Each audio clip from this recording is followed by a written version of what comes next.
This is Duke University.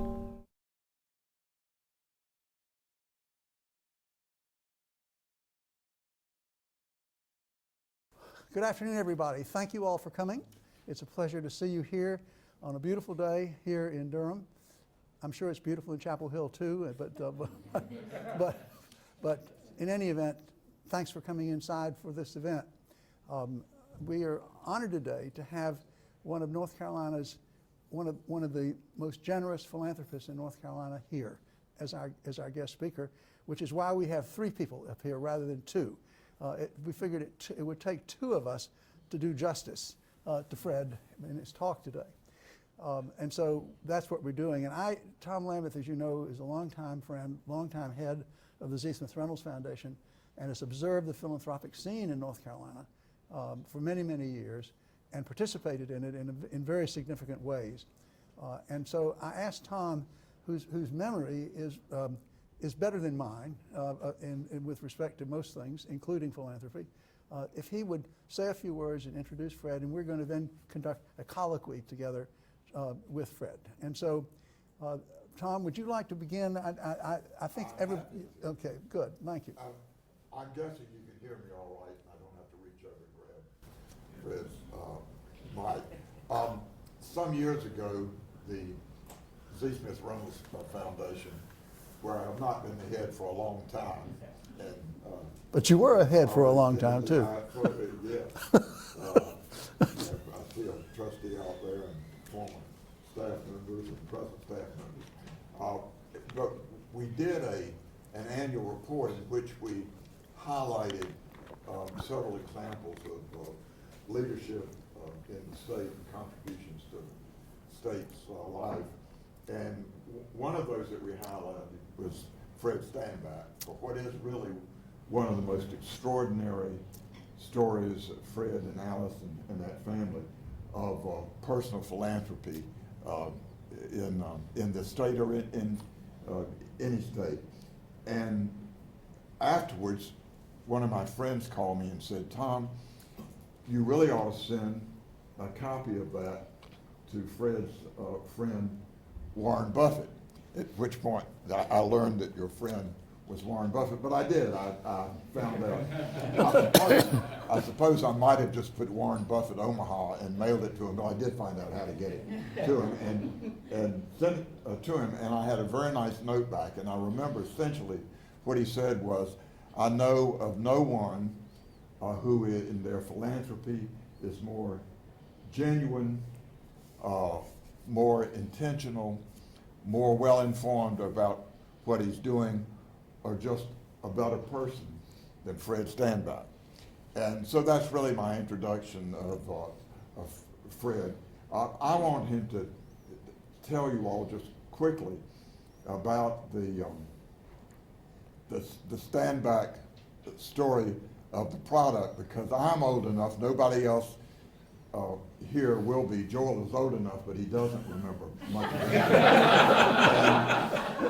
I can remember the commercials on radio, Snap Back with Stanback. And I always think, when I think of you, Fred, I think about snapping back. But tell them just a little bit about how that family enterprise began.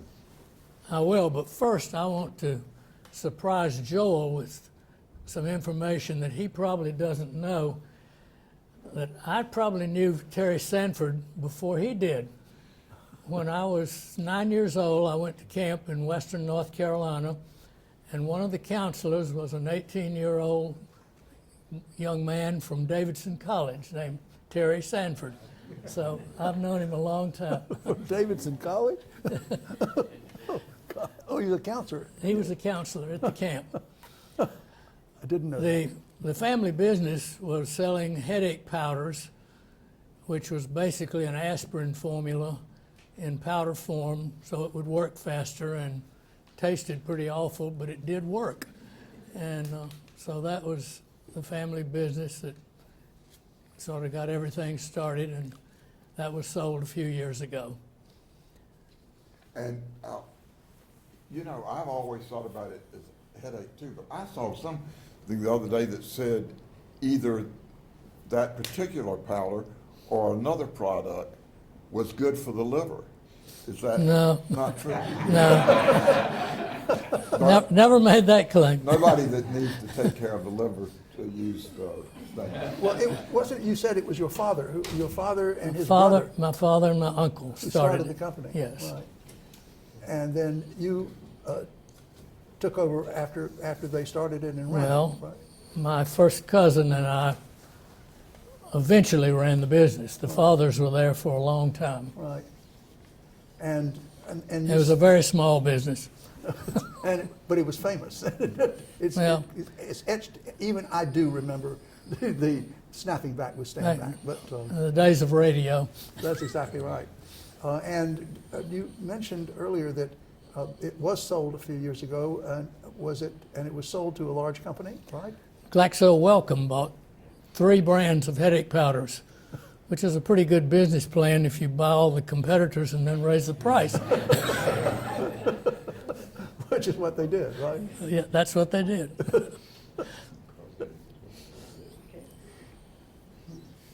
Well, Fred, Tom mentioned your philanthropy here. One of the things that you're best known for at Duke, though I think that those of us who are at Duke know more about widespread what you've done, but the Stanback Internship Program here.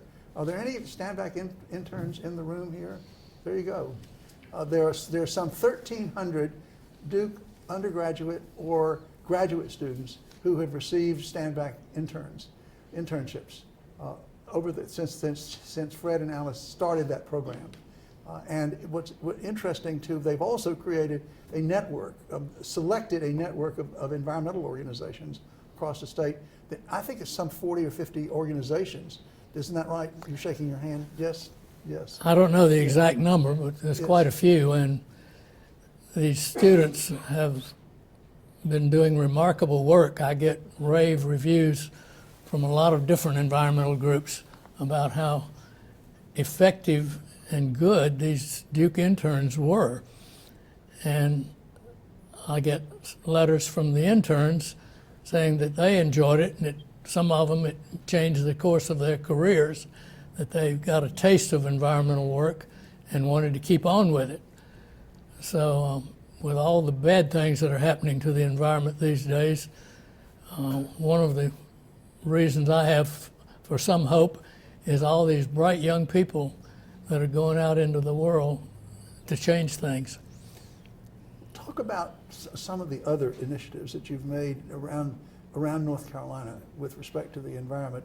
Your work, for example, with the Blue Ridge Parkway, right?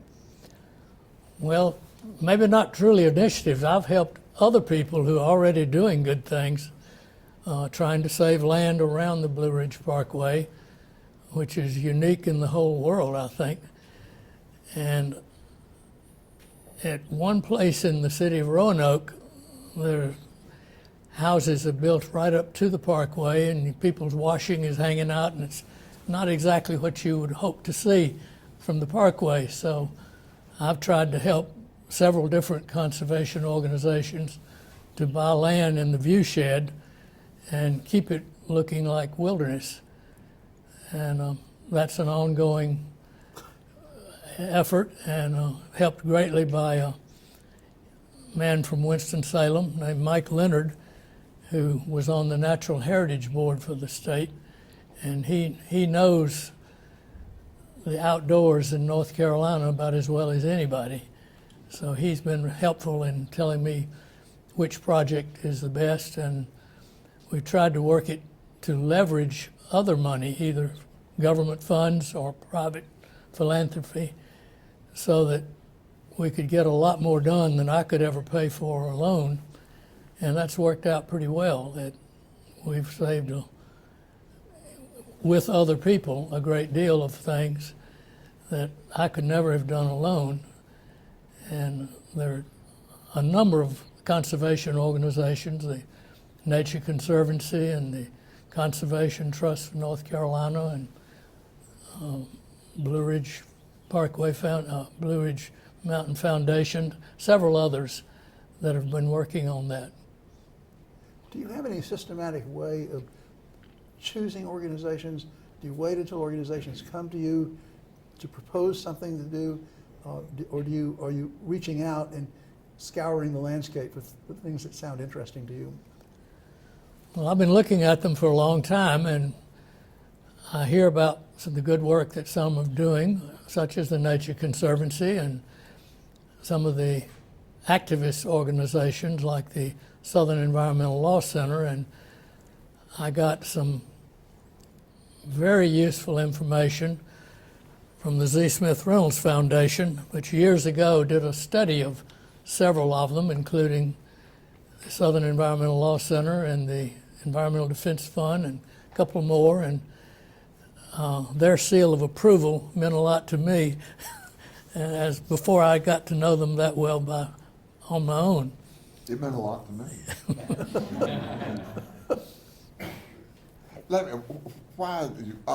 I realize truth is your philanthropy is fairly broad, but a lot of it is what we would classify as conservation, environmental. Is there some reason why that is an area that you have, or a focus that you have determined was important? The land protection I like because if you can get the land protected by conservation easement or outright ownership by an environmental group or state park or national park, then it's protected presumably forever. And with the rapid development in this country, and particularly in this state, if we don't take care of these wild places, they'll be gone. Once they're gone, you never get them back. So that's been one thing that I've been interested in.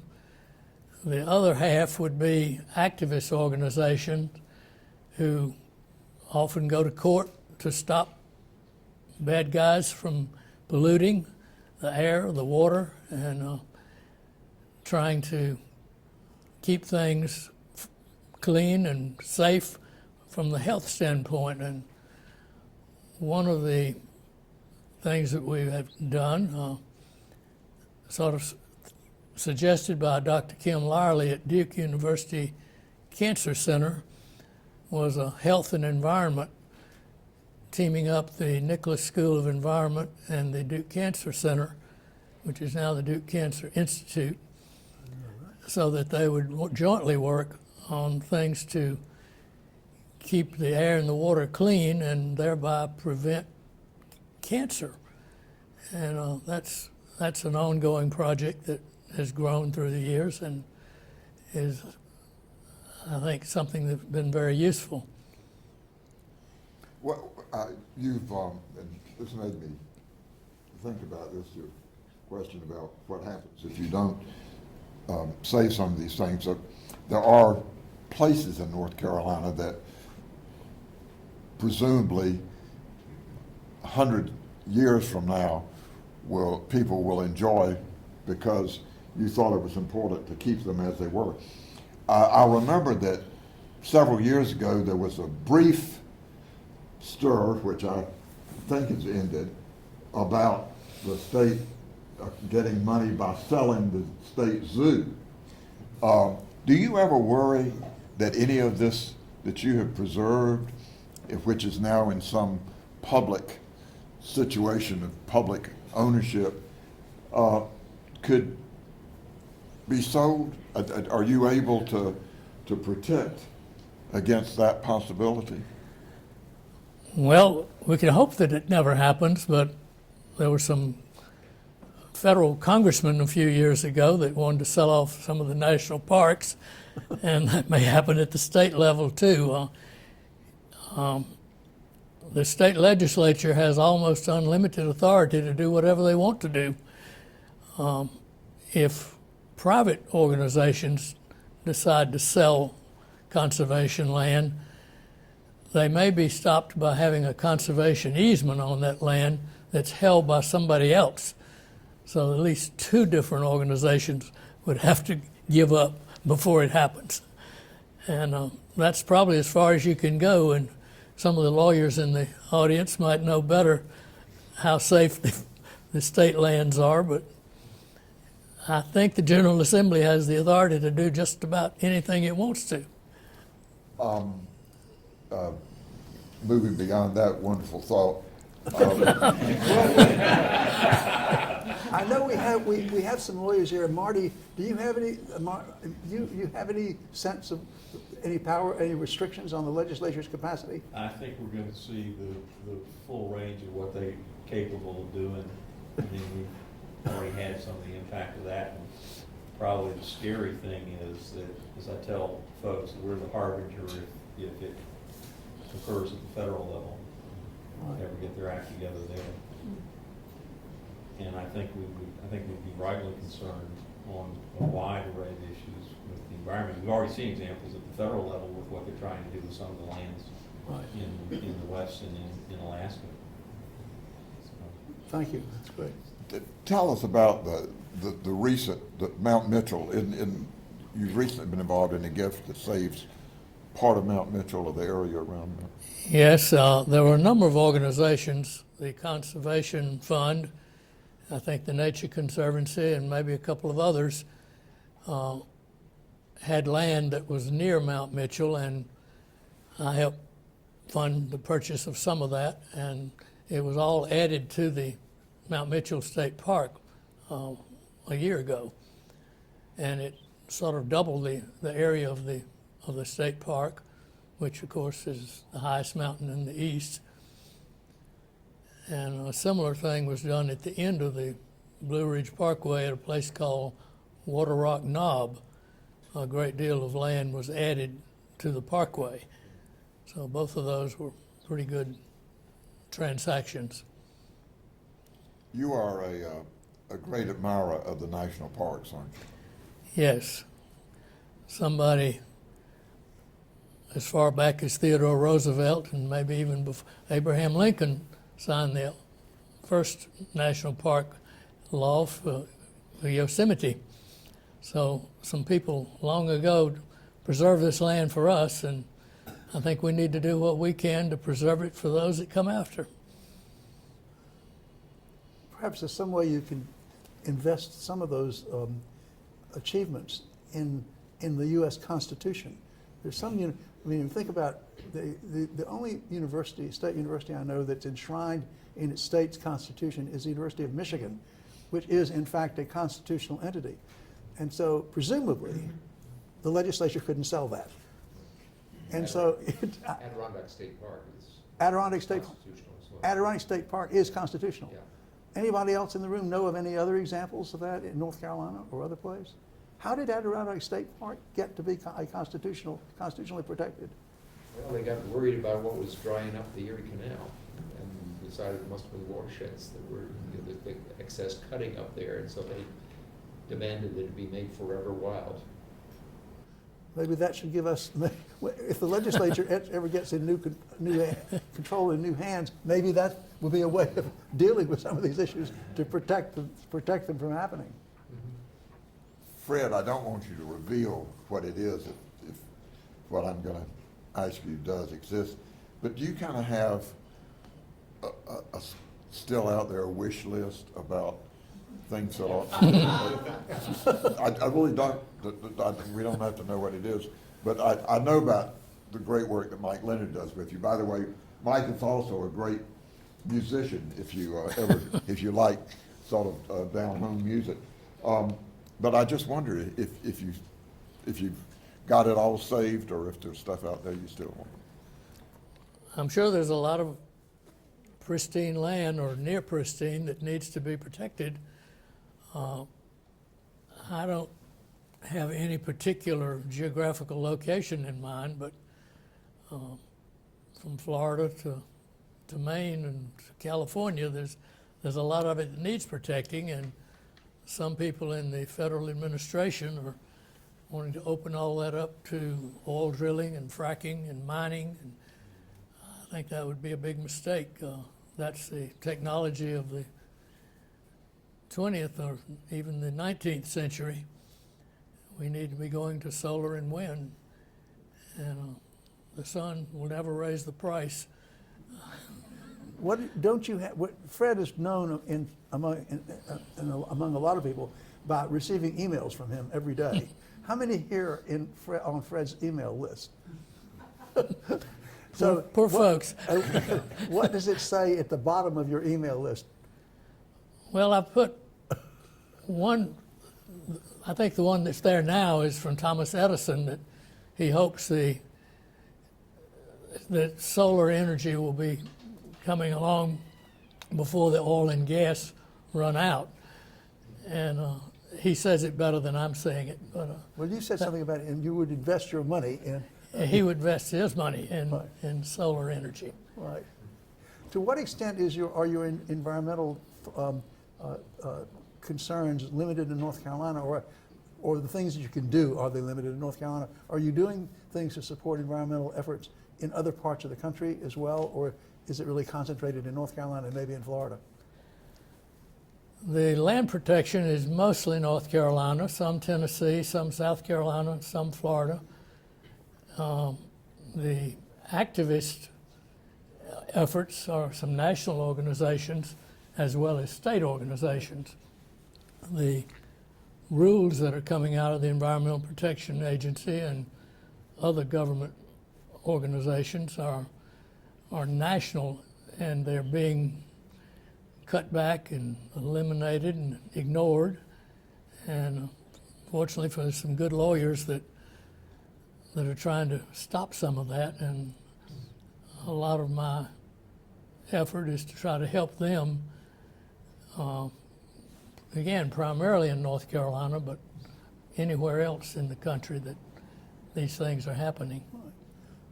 Have you seen a time in North Carolina when the threat to the environment, both the historical and preserved natural environment, has been greater than it is now? No. I think the threat's greater than it's been in my lifetime. I mentioned to you, Joel, earlier, just something that I really read yesterday, and other folks out there probably saw this too, but let me, I'm not going to read it all to you, let me just tell you what I saw and then ask you if you have any reaction to it. And this was the article in the News and Observer yesterday about Michael Warden, the economist at NC State's, looking at what North Carolina would be like in 2050. We're looking forward, I'm sure, the three of us, to 2050. To seeing it, actually. It said that in 2050, the state's population would be 13.4 million. That it will be concentrated even more in urban areas. Wake and Mecklenburg counties should see their population double by 2050, while a third of our counties, especially those in the east, foothills, and north central borders, will lose residents. More ominous is the changing demographic mix of that population.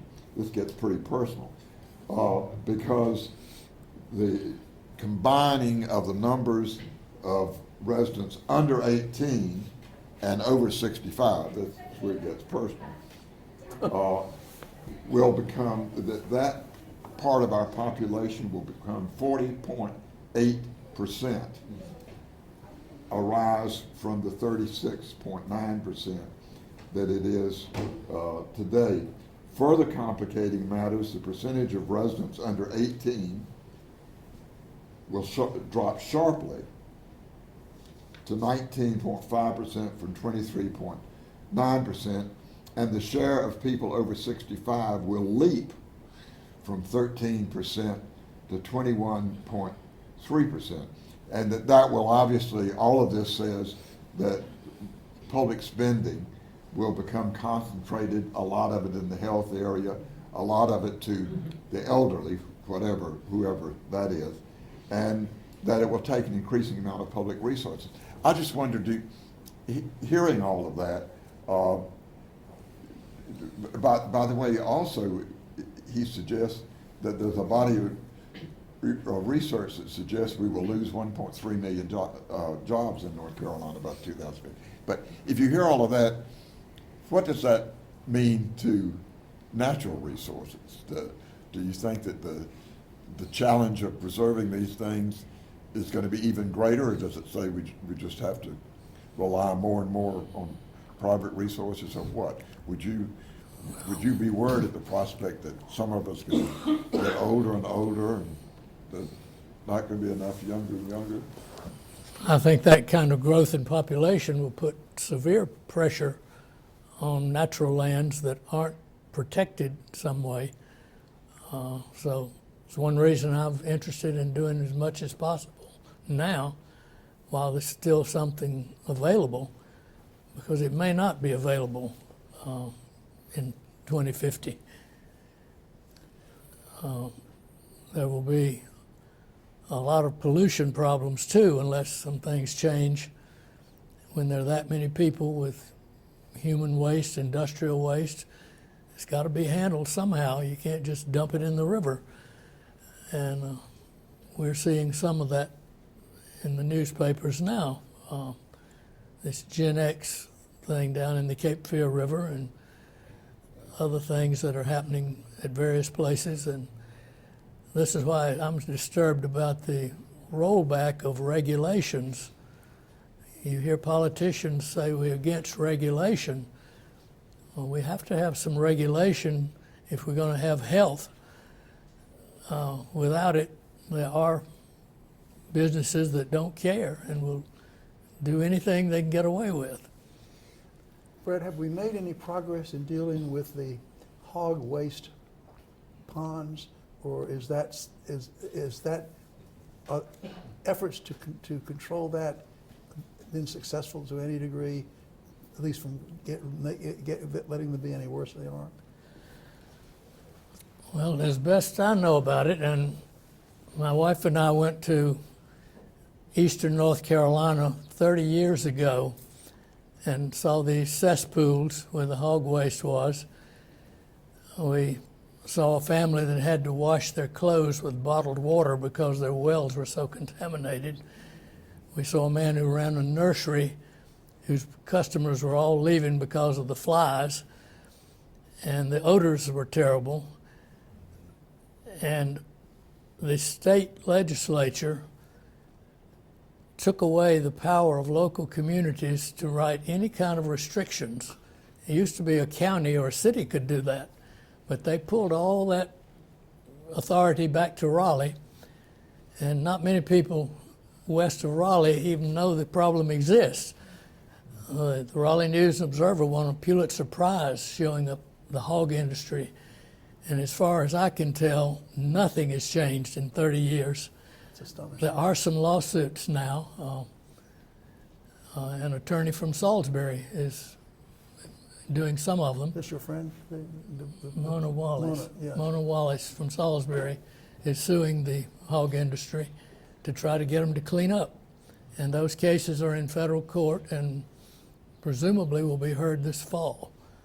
So we'll see how that decision comes out. Marty, you look, I actually have a friend who was engaged in class action lawsuits in the CAFO in Eastern North Carolina, and the courts forced him out of it. And the legislature has pulled back, and they were actually using case law from the English common law from the 16th century on nuisance as the foundation for their lawsuits. But the legislature has rewritten the statutory code now to where those lawsuits, the ones that are currently pending, will be able to go forward, but they've curtailed the ability for follow-on lawsuits. I think will be fairly significantly reduced in North Carolina. As I understand it, they put a limit on the damages, which is so low that no plaintiff's lawyer can afford to take a case. So the people who are being injured have no remedy in reality. yes. And actually there was another aspect to that, which is after the law was passed, assuring people who voted for the law that it did not impact existing cases, the company filed a motion to dismiss saying, no, it does apply.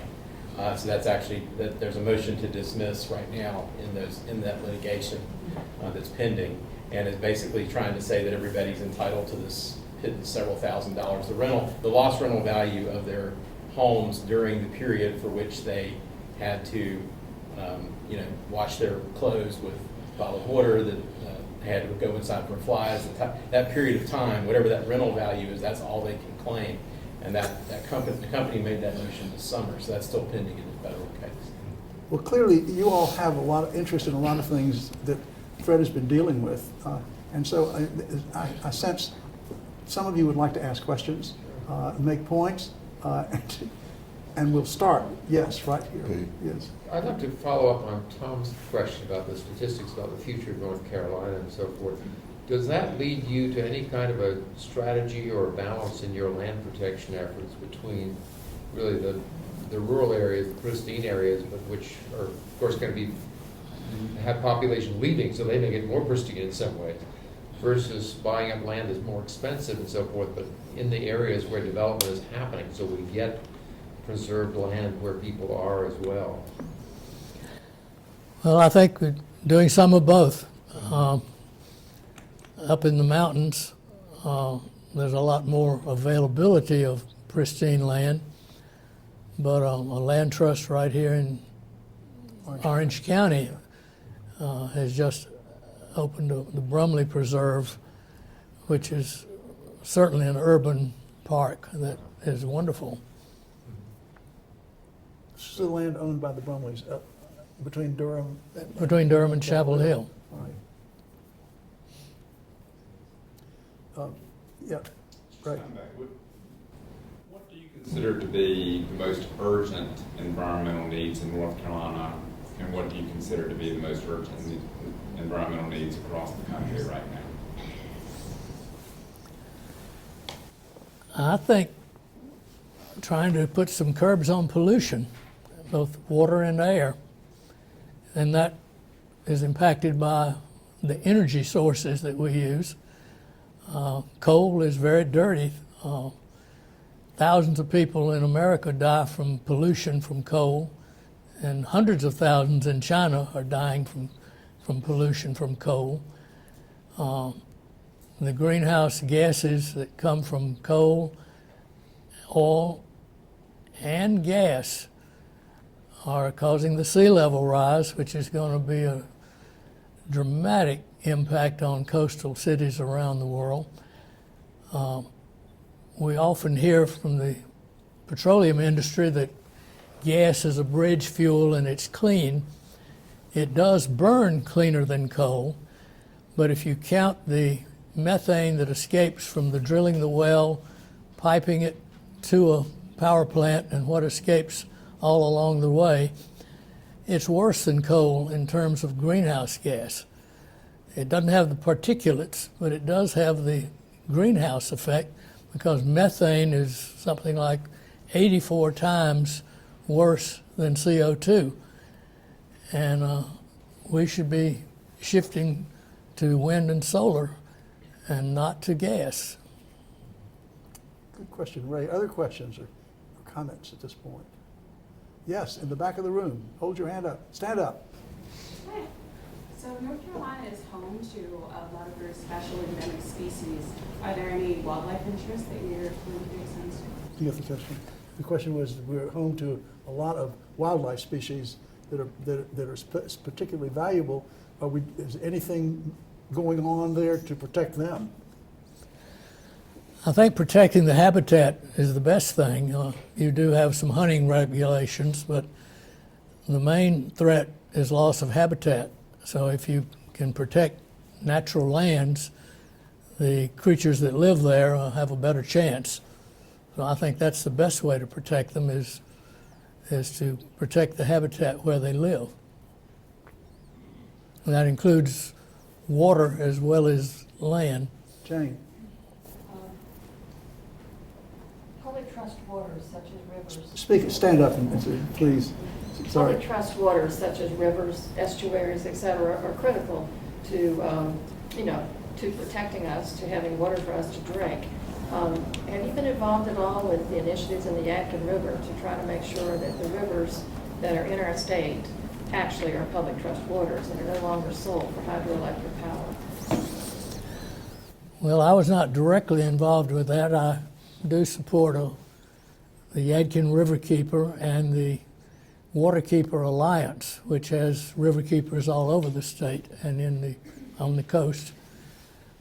So I can indirectly help pay for some of their expenses, but people like Reich here have dealt directly, I think, with the aluminum company dams in the Yadkin River. And I'm not a lawyer, but I tend to think the state was right, but that isn't what the court decided. Yes.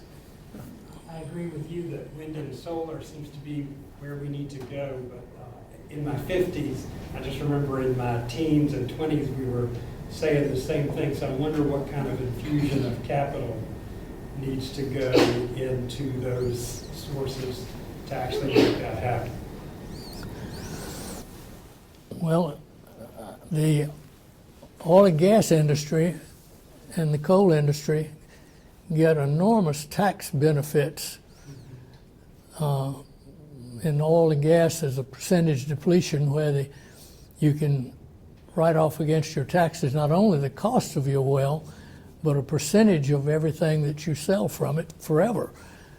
And it's an enormous tax benefit. It's why there's so many rich people in Texas. Oil depletion allowance. Oil depletion allowance, and the same thing in mining. And our federal government, I think it was an 1872 mining order that you can lease federal land for mining. It's something like $2 an acre, I think. It's just absurd. And that's But still what it is? that's still the law. And I think it's 1868 or 1872, sometime back in that general area. And That's for hard rock mining. hard rock mining. Yeah. But, you know, a Canadian company leased a lot of federal land a year or two ago at that low rate. And it's not something I think is the right way, but they lobby Congress and the law stays in existence. Yes, at the back of the room. Stand up and give us your name. Hi, my name is Leslie, and I'm an undergrad in community college, and thanks so much for talking to us today. I wanted to ask about your previous talk about the changing demographics in North Carolina, and especially the increased population of those under age 18. And I was curious from your perspective if there are opportunities to align conservation efforts with educational efforts, or maybe align educational efforts with conservation efforts in North Carolina. Did you get the question? I did not get the question. Why don't you come up? It's hard for all of us to hear, us elderly here with ears that aren't working as well. Come up to the front and just so that you can, Fred can hear you rather than have me try to translate. Okay. So my question was about the increased population of people in North Carolina under age 18, and thinking about where different funding will go based on our changes in demographics. And curious if there are opportunities to connect efforts of conservation with efforts of education, or vice versa, since that will definitely be a priority for those that are under age 18. Well, I think education is the key to all sorts of problems. Thank you. That's good. Yeah. And most of the public is not aware of some of these environmental problems, like the hog industry and many of the other things.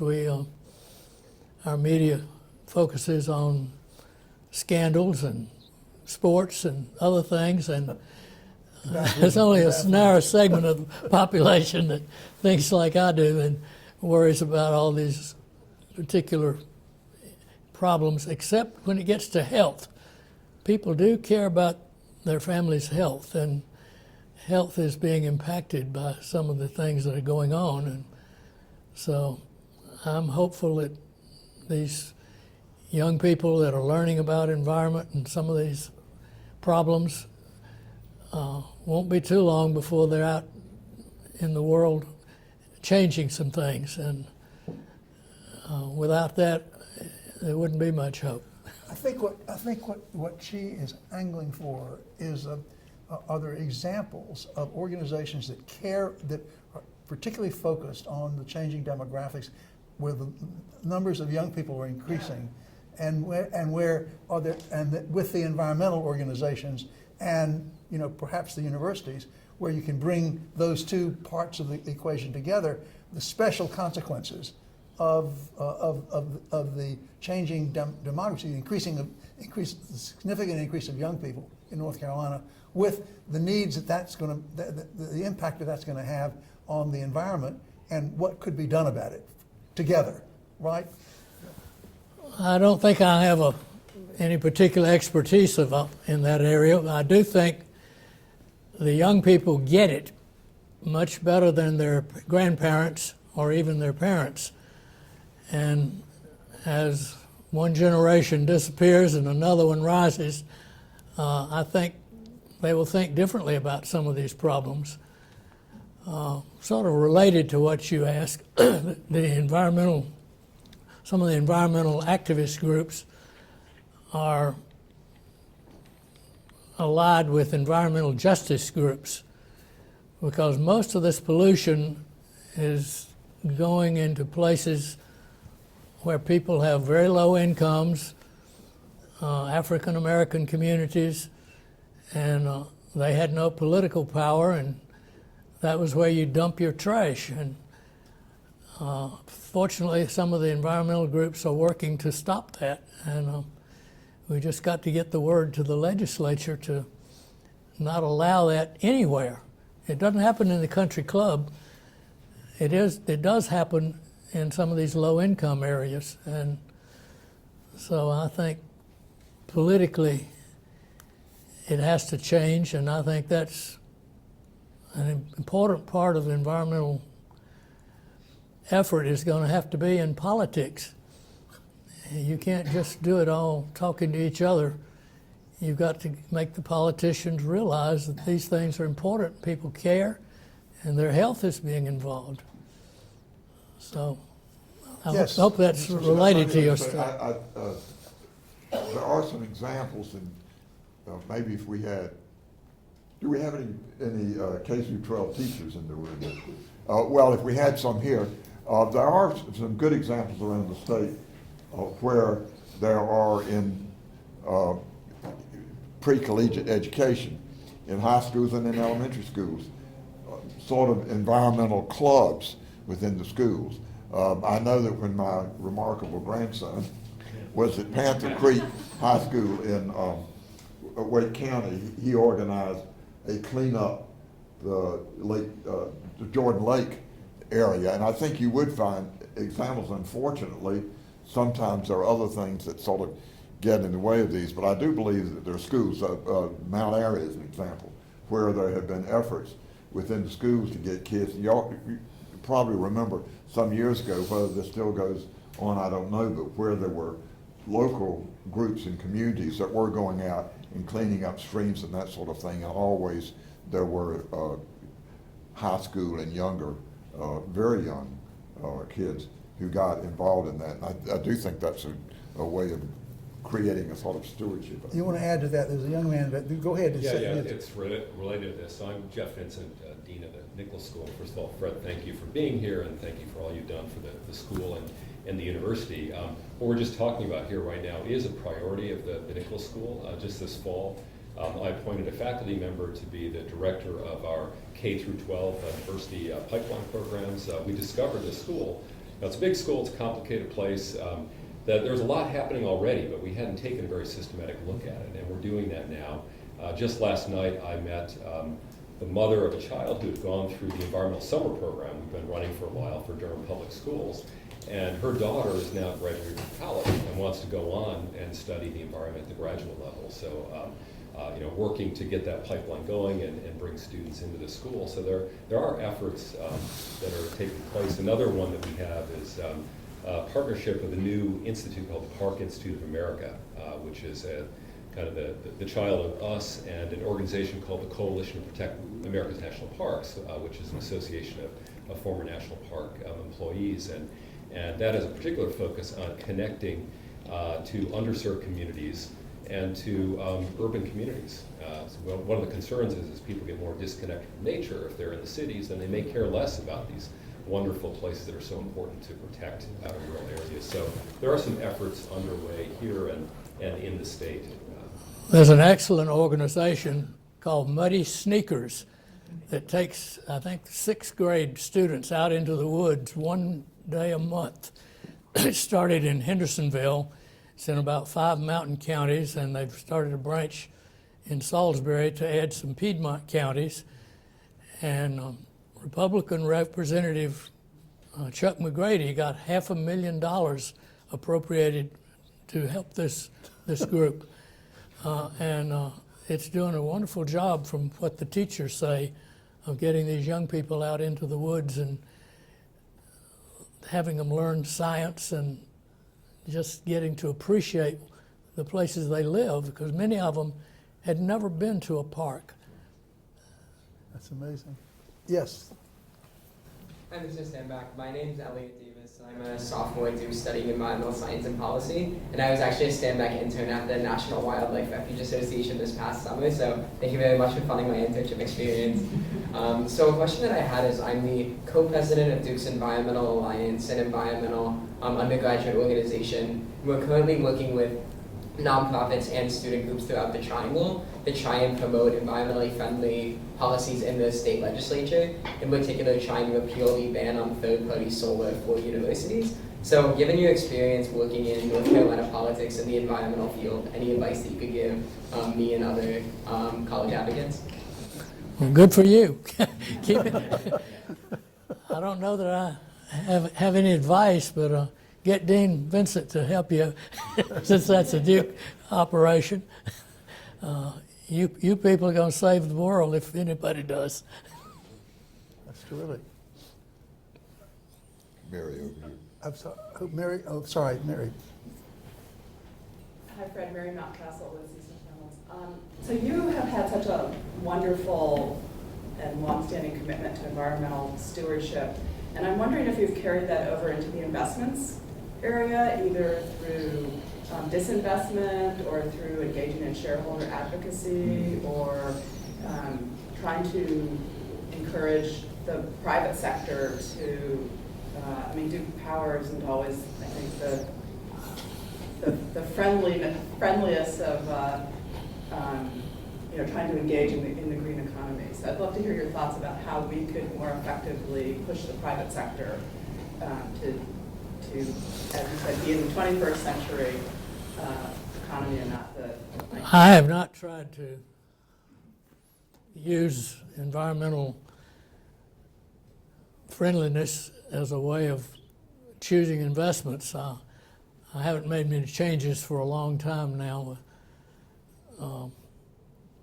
There's a big divestment movement among many environmental groups to tell people to sell all your oil stocks or sell all your chemical stocks, and I'm not sure whether that really helps much. Somebody's going to own that stock. It's already been out there, and I'm not sure whether that's useful or not. It may be, but I have not used that as a criterion for investing.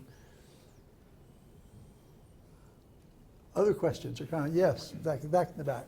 Hi, Kurt Richardson. I'm on the Wetland Center at Duke, and something in North Carolina where conservation you may not be aware of. Maybe you'll come up a little closer, please. Thank you. Okay. I'm Kurt Richardson. I run the Wetland Center in the Nicholas School. Something you may or may not be aware of is what's happening in North Carolina with conservation, which is a great worry, and that is you probably are aware that people are trying to use golf courses for conservation and trying to take huge tax breaks, which is causing a great problem with the IRS, and I've been working with them on that issue. But the second issue that just came up is, I can't name it because I signed something. There are now some hog farms in North Carolina that are looking for millions of dollars in tax breaks. Hog farms. Hog farms for conservation areas. It's a new revelation. That's new to me. It happened about 2 weeks ago.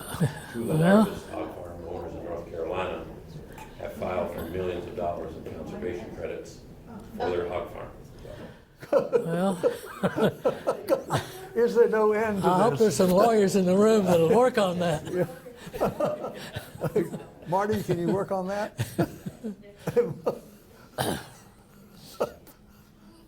He's still digesting that. Okay, there are other questions. Yes, I can't, in the back. Hi, I'm Sarah Childs, and Fred, thank you. I'm a grateful recipient of a Stanback internship many years ago now. I'm now the director of the Duke Forest, so taking care of stewarding the university's forest lands. I'm actually involved in a partnership right now with several local governments and also nonprofit agencies, including Triangle Land Conservancy, thinking about the connections between our conserved sites, and that over the long term, if we don't preserve some of what may be these less pristine connections between them, but they are functional corridors for the movements of the goods and the services and the wildlife that our ecosystems provide, that over time these places, especially with these development statistics we talk about, will simply become islands. And that really, in a way, would require a little bit of a shift in the way we think about funding for land protection in terms of sites, and moving maybe a little bit into thinking about protecting functional corridors in between things, preserving some upland connections between basins, for example, the Cape Fear and the Neuse. And I was just wondering if you've been thinking about that in terms of your land protection priorities, and if that's been something you've been talking about recently. You probably know more about that than I do, but from my reading, these corridors are very important. And E.O. Wilson and many others have told about this. And I know Florida has done a good bit of work trying to connect places with corridors where wildlife could move back and forth. And the experts in that field say that it's necessary to protect certain species for them to have a wide range and to be able to move and breed without having the species become too inbred. So you're right, it's important to do that.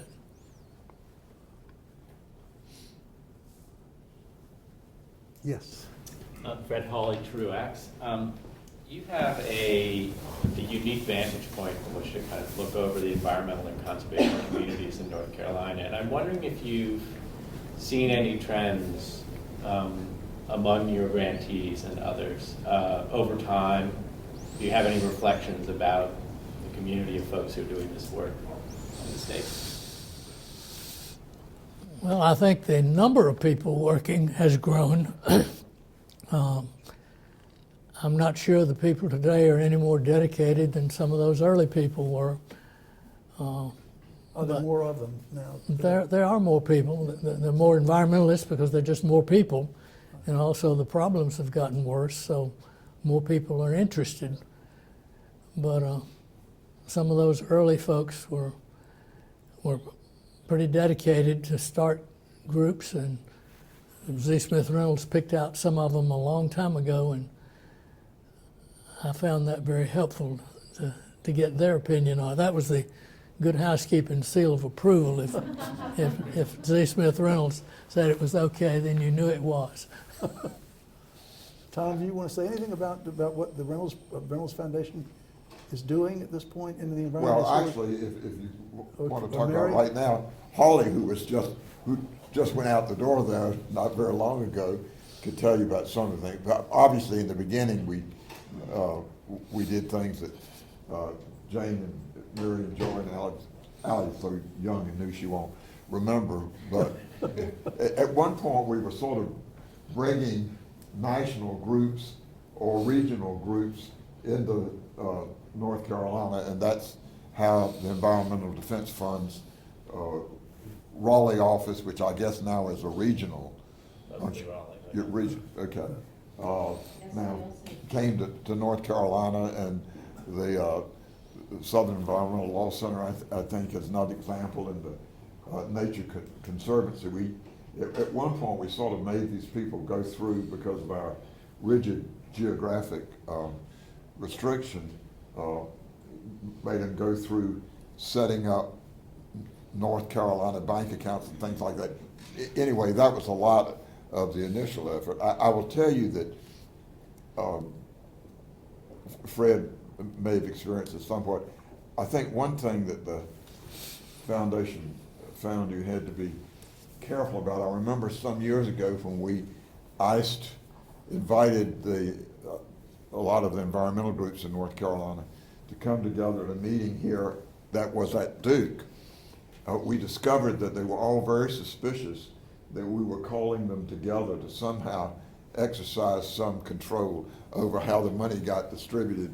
And I'll just tell you all, and I think I'm a strong environmentalist, and I believe in the groups, and really believe in the kind of effort that public-spirited people like Fred have made. But I discovered that the only thing that some environmental groups were more concerned about protecting than the environment was their own turf.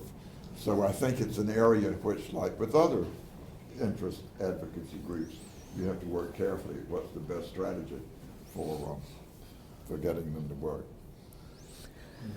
Yeah, you give a good housekeeping seal when you do give your money, Fred. So it's. Were you about to respond to what Tom just said? I think they cooperate more now than they used to. It used to be every group was afraid of letting their donors be poached by somebody else. But I think there's less of that now than there used to be. I see that there's hope over there.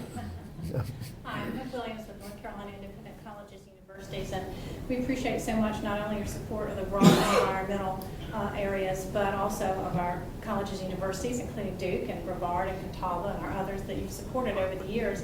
But I guess as we've talked about the challenges that we face, it would be helpful, I think, to have a bright note in this, to talk about some of the successes that you've seen take place through your philanthropy over the years that you think have made a real difference.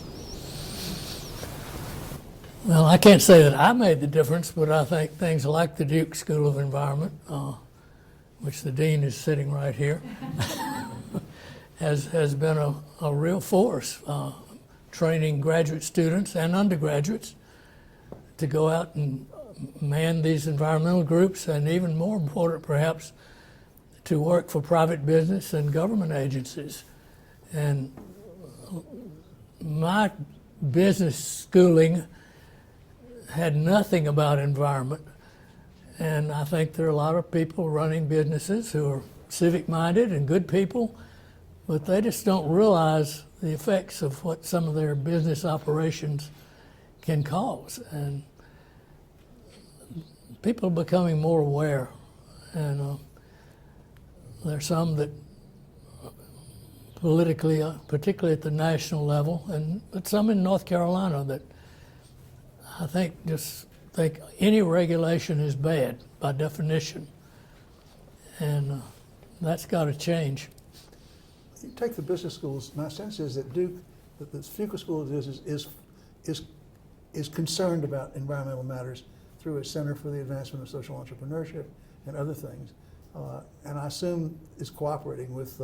I know that the Sanford School of Public Policy has many joint appointments with both the Nicholas Institute for Environmental Solutions and also with the school. And so my sense is that I'm wondering, is that true in the other business schools in North Carolina? I mean, is there the same kind of sensitivity to environmental questions, conservation questions in the business? Well, you will find a number of MBA students at Keenan Flagler who are there because of their environmental advocacy activities, and they're now getting an MBA, which I think is a great combination. So, Professor Fleischman, the answer is yes. Pete, would you? At your alma mater, you could find it. There's a national organization of students in business school called Net Impact, which UNC is a really active chapter. I assume Fuqua probably. Fuqua is also very. And they at some point, I haven't kept in touch with the statistics recently, but over time they've said something like 25 to 30% of their best students have come in for that purpose. So that's a bright happening. I mean, in a sense, in a sense, the fact that business schools have really taken up the cause to some degree, and that students are going there in part because of those offerings. I think the latter is true. I'm not sure how much the former is always true. Right. And that is, the schools themselves, there are certainly people there who care, but whether it really penetrates to the core field of accounting and finance and things like that is an iffier question, and still has a way to go. I think things are getting better, but there's still some industries that are pretty awful, like the hog industry. And the chemical industry fought tooth and nail against a revision of the Toxic Chemical Control Act, or whatever it's called. It was decades old and needed some tightening, and they fought it, and the new law is a little bit better than the old one, but nothing like what it should be because of industry opposition. And when these younger people get to the top of industry, I think that will change, but there's still some old fogies out there. And I think we've also seen that there has been, in the current administration, the Trump administration, a relaxation of interest. There was just in the last week, there was an article about the people responsible for toxic chemical.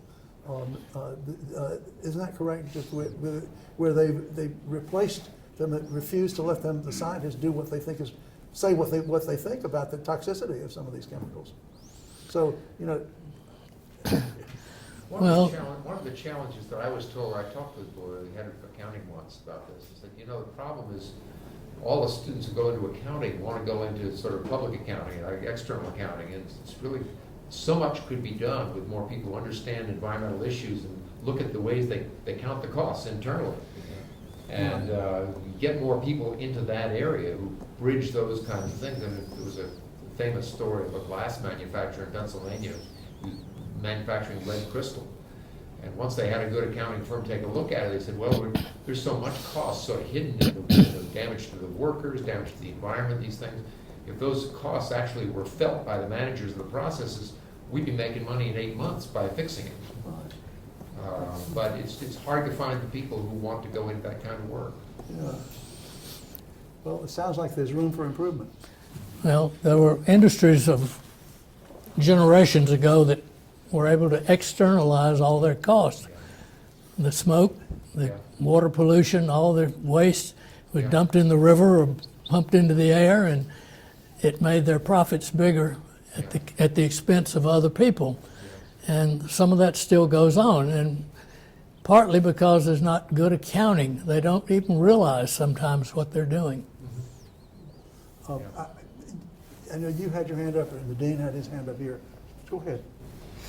I work for an organization here in Durham that works for all the traditional southern states, and we were in Charleston 3 weeks ago, and we were very heartened to hear that the historic preservation organization in Charleston is actually focusing a lot on the environment, because they realize Charleston and New Orleans and all these other, and Miami, are in such bad shape with regard to what's going to happen in the future with the sea level rise, that they feel like they have to put some of their resources. So I'm wondering if you have had any activity or investment in the coastal lands and the issues that we're facing there. Well, is the organization in Charleston the South Carolina Coastal Conservation League? Is that the one you? It was one just for Charleston that we talked about. Well, it's in Charleston. A fellow named Dana Beach has been running a great organization for years. Okay. Incidentally, his wife's named Virginia Beach.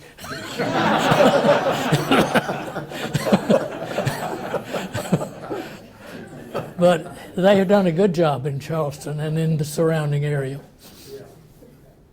You know, I noticed this morning that the Atlantic Fleet may have to move because of the rise of the... Yeah. Where are they going to move to? They're not going to come to Raleigh. I'm not sure. Denver. Denver. Well, it's also good news that apparently there's some movement in the General Assembly now to let the sea level in North Carolina go unregulated. Yes. So back to the point about the need for better accounting.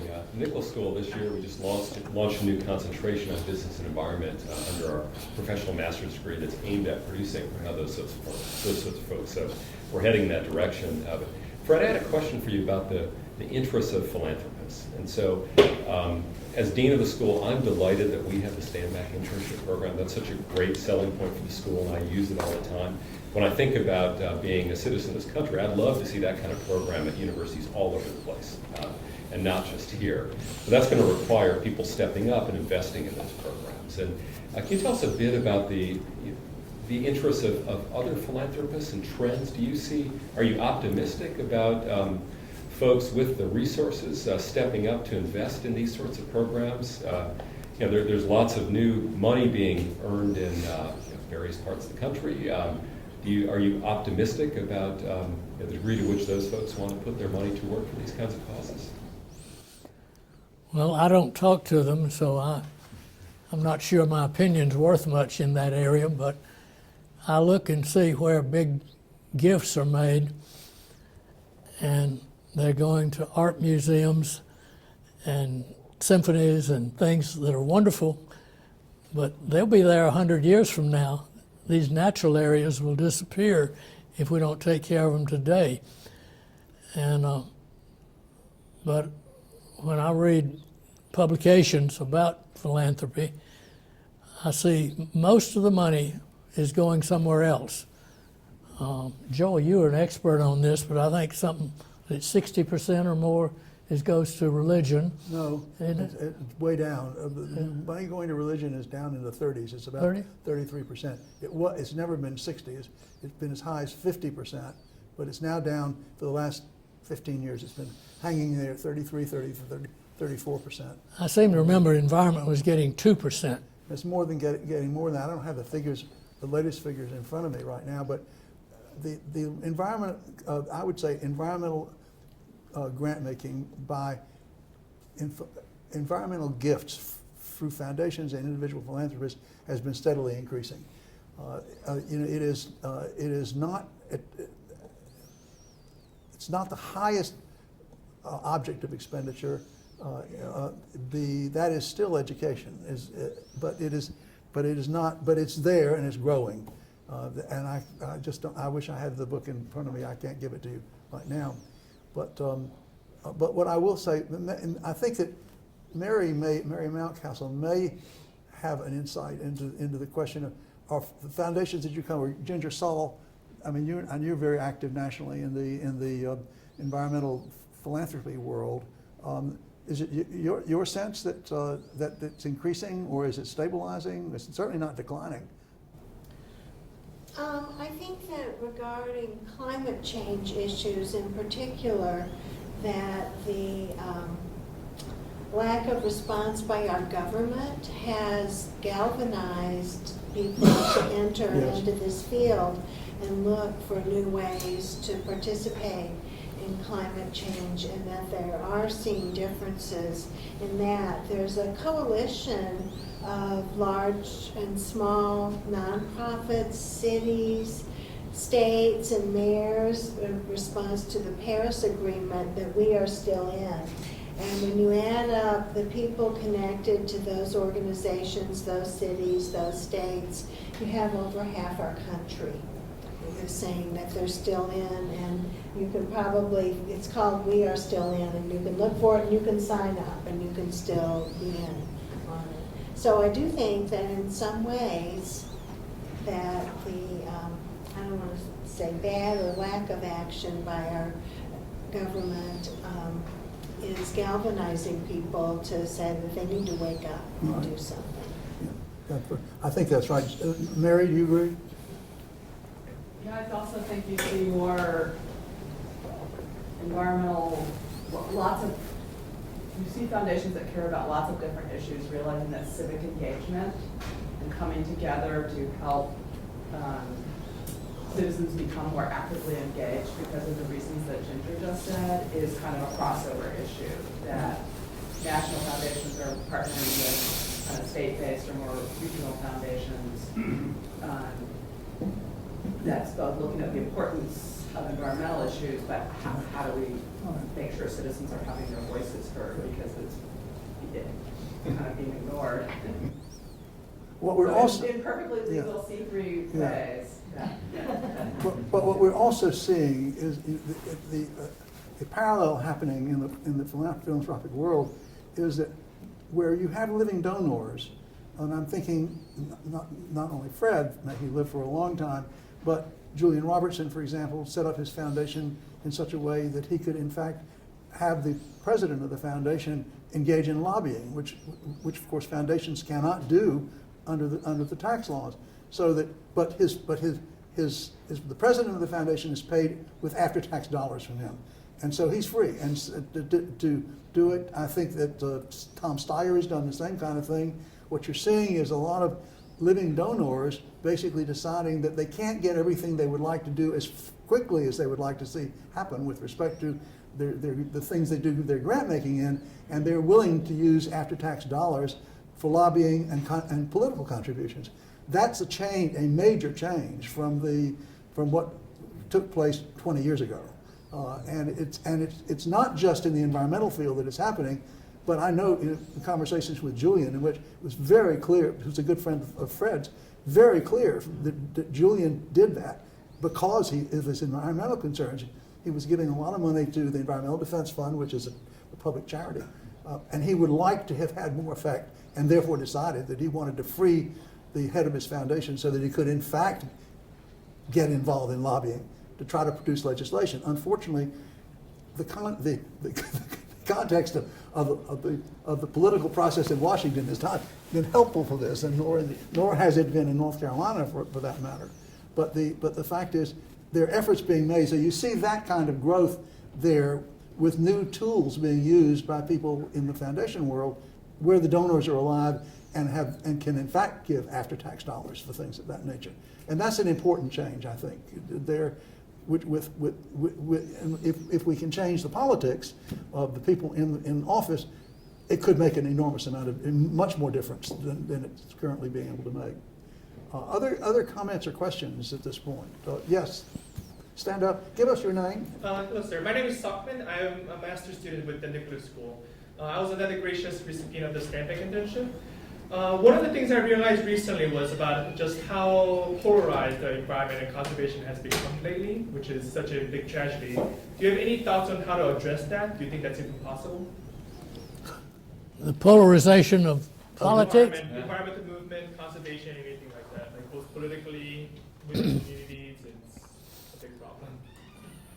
Well, I can give you a simplistic answer, education, but that doesn't really answer the problem. I don't know how to solve that problem.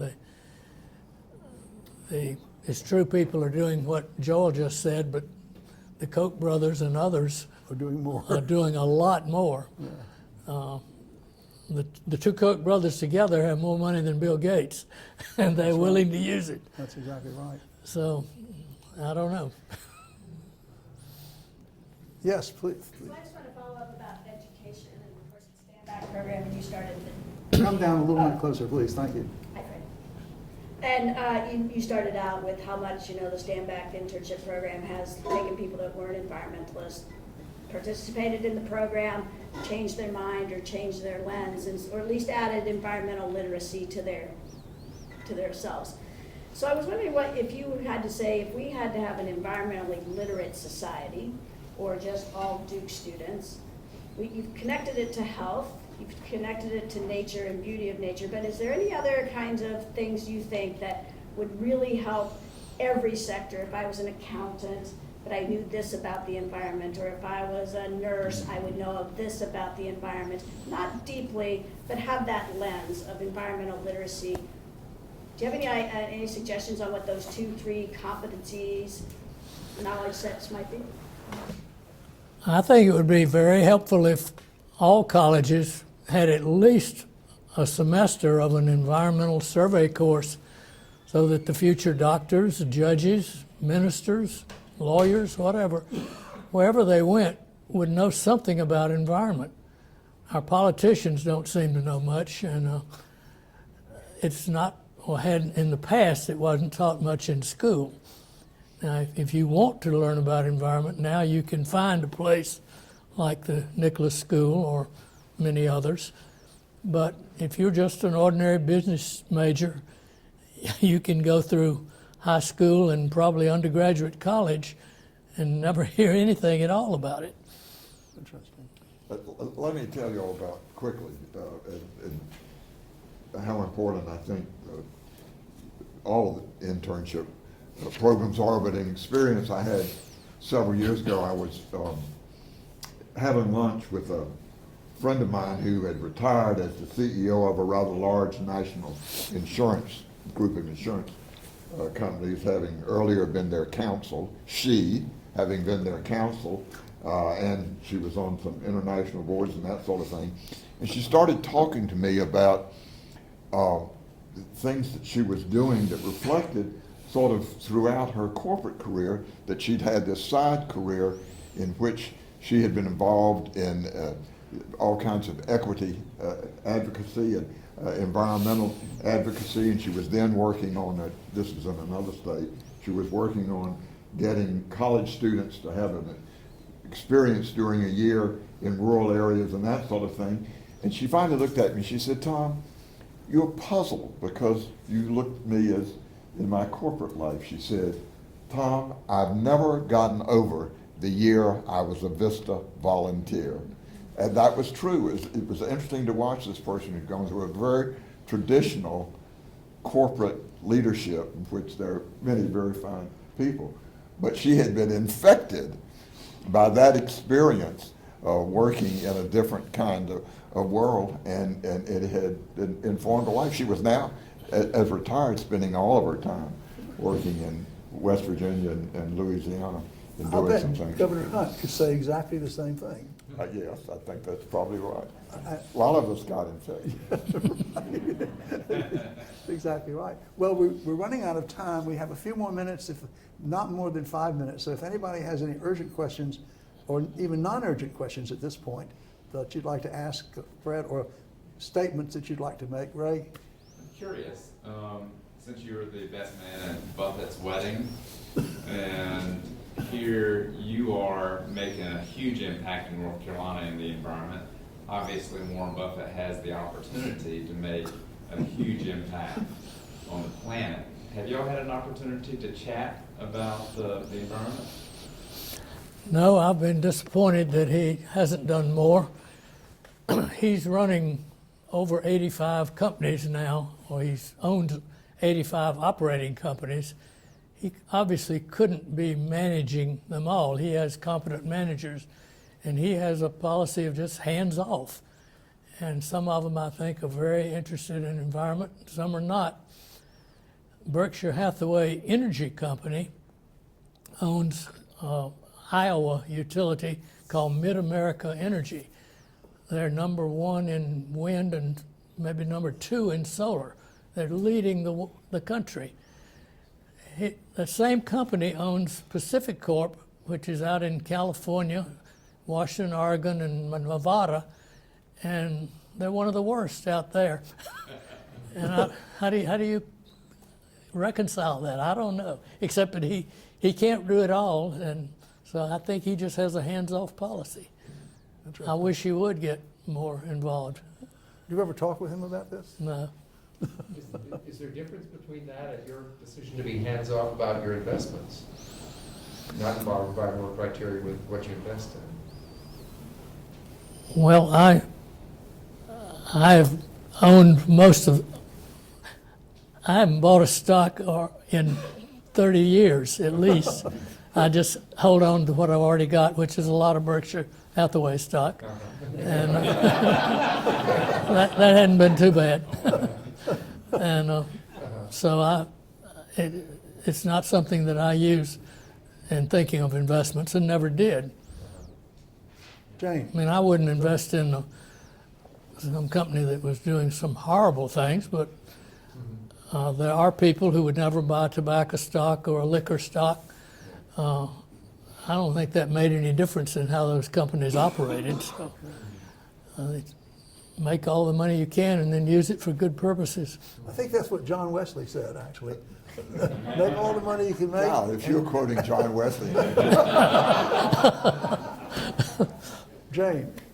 Speaking of Virginia Beach, as Ginger said, one of our native North Carolinians from Burlington who went to Chapel Hill who is a retired admiral, Ann Phillips from Burlington, is the point person for the military on climate change. So she's a very good person for anyone at the Nicholas School or anywhere else to invite back to North Carolina to talk about this. She's amazing. She spoke at the Environmental Grant Makers Conference this year and just held people spellbound, talking about how critical it was for national security, the issue of environmental climate change. The Pentagon gets environmental climate change. They understand it. It's just Congress that doesn't. Well, we have run out of time now, but Joel, I can I think... say one thing to our Tom, hero here before? Of course you can. Well, because there are several of my friends out there will be disappointed if I get through an hour and a half without this quote. But all of you probably don't realize, but last month we celebrated those who remembered it, the 430th anniversary of the first letter in the English language written in the New World and sent to the Old World. And that was the letter from one of the Roanoke Island explorers who described what he had seen that morning, somewhere probably around Drummond's Point in the Albemarle Sound, as the goodliest land under the cope of heaven. His description of what is now North Carolina. I know of no one that does a better job and put their heart into it more than you in seeing that it goes on being a goodly land. And thank you again. You're here. Thank you.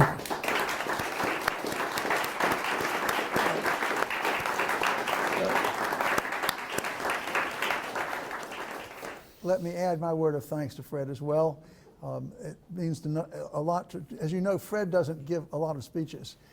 And when I first, well, no, I think he did actually. But in any event, he knowing of the interest here at Duke, I think led him to agree to do this. And so I'm enormously grateful to you for doing this and making the time available and for exposing yourself to questions and ideas. And what's amazing to me is his capacity to recollect things. You noticed all the details that he talked about off the top of his head without any preparation, no notes or anything else. Says something about the quality of his mind and the passion that animates him to do the things that you're doing. So thank you very much for that. Let me also say that if you want to talk about the investment policy, our next speaker in this series is November the 15th. And it's unusual because he's not a foundation president, like most of the people who've spoken in this are. He was the founder of General Atlantic Partners, which is one of the largest private equity companies in the country. It was founded by, however, Atlantic Philanthropies. Atlantic Philanthropies was the initial investor in creating General Atlantic.